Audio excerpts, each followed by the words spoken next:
Grabe din pala ang nilaro nitong si Justin Arana kontra Hyundai Mobis Pebus. Coach team, tila pinakitahan ng mga moves nitong si Arana laban sa ibang lahi. So tara't atin ang talakayin yan.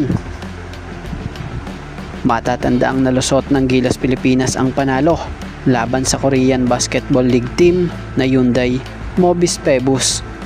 Nito lang August 20, 2026 sa SMC Sports Complex bilang paghahanda para sa ika-4 na window ng FIBA World Cup Asian Qualifiers. Nagwagi ang Gilas Pilipinas sa dikit na laban 81-76.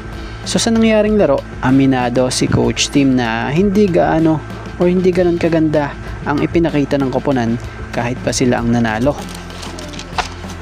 Pero sa kabilang banda, ayon kay coach team, naging magandang sukatan ito para makita kung anong estado na ang koponan at kung ano pa ang dapat ayusin.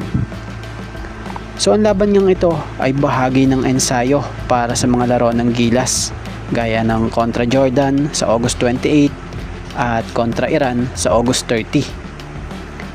So sa naging larong ito, may isang manlalaro nga para sa opinyon natin. Nakita nating pinakabagong mukha sa Gilas na siyang nagpakita rin ng husay na tila nagpakitang Gilas sa harap mismo nitong si Coach Tim Cone.